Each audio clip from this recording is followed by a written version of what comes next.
கரூர் துயரச் சம்பவத்துக்கு தவேக தான் காரணம். தமிழக அரசு மீது தவறான குற்றச்சாட்டு. வைகோ ஆவேசம். கரூர் துயரச் சம்பவத்திற்கு தமிழக வெற்றிக் கழகம்தான் காரணம் என மதிமுக பொதுச் செயலாளர் வைகோ தெரிவித்துள்ளார். 10:30 மணிக்கு வருகிறேன் என சொல்லிவிட்டு இரவு 7 மணிக்கு தான் கரூர் எல்லைக்கே விஜய் போயிருக்கிறார் என வைகோ காட்டமாக தெரிவித்துள்ளார். கரூர் வேலுச்சாமிபுரம் தவேக பிரச்சார கூட்டத்தில் ஏற்பட்ட கூட்ட நெரிசலில் 41 பேர் உயிரிழந்த கோர சம்பவத்திற்கு தவேகவே பொறுப்பேற்க வேண்டும் என்று மதிமுக பொதுச் செயலாளர் வைகோ கூறியுள்ளார். கரூர் வேலுச்சாமிபுரத்தில் கடந்த சனிக்கிழமை அன்று நடந்த தவேக பிரச்சார கூட்டத்தில் ஏற்பட்ட கூட்ட நெரிசலில் சிக்கி 41 பேர் உயிரிழந்தனர். 50க்கும் மேற்பட்டோர் காயமடைந்தனர். இது தொடர்பாக கரூர் நகர போலீசார் தவேக கரூர் மேற்கு மாவட்ட செயலாளர் மதியழகன், கட்சியின் பொதுச் செயலாளர் புஷி ஆனந்த், துணை பொதுச் செயலாளர் நிர்மல்குமார் ஆகிய 3 பேர் மீது 5 பிரிவுகளின் கீழ் வழக்கு பதிவு செய்தனர். தலைமறைவாக இருந்த தவேக கரூர் மேற்கு மாவட்ட செயலாளர் வி.பி. மதியழகனை தனிப்படை போலீசார் இன்று கைது செய்தனர். மேலும் கரூர் மாநகர பொறுப்பாளர் பவுன்ராஜும் கைது செய்யப்பட்டுள்ளார்.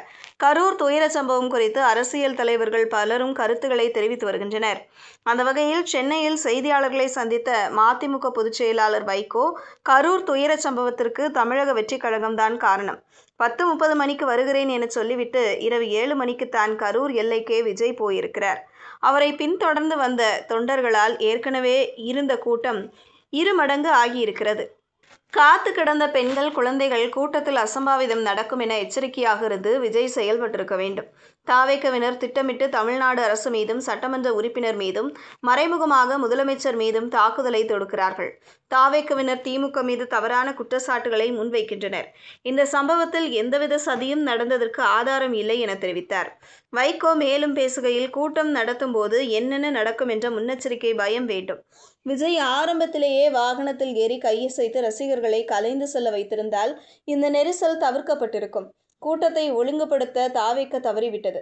இதற்கு திமுகவை குறை சொல்வது நியாயமற்றது என்றார். மேலும் உடல்நிலை காரணமாக கரூருக்கு செல்ல முடியவில்லை என்று கூறிய வைகோ, தவேக நிர்வாகி ஆதவ் அர்ஜுனாவின் புரட்சி வேண்டும் என்ற பதிவை கடுமையாக கண்டித்தார்.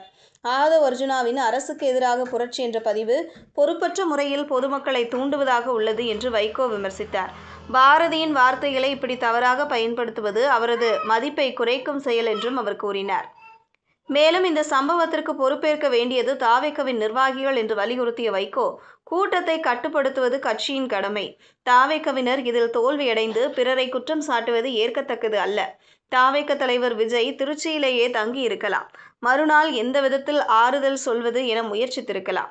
கரூரில் விஜய் பிரச்சாரத்தின் போது தொண்டர்கள் மீது தடியடி நடத்தவில்லை. கூட்டத்திற்குள் போலீஸ் தடியடி நடத்தியிருந்தால் தடியை பிடுங்கி போலீஸை பந்தாடி விடுவார்கள்.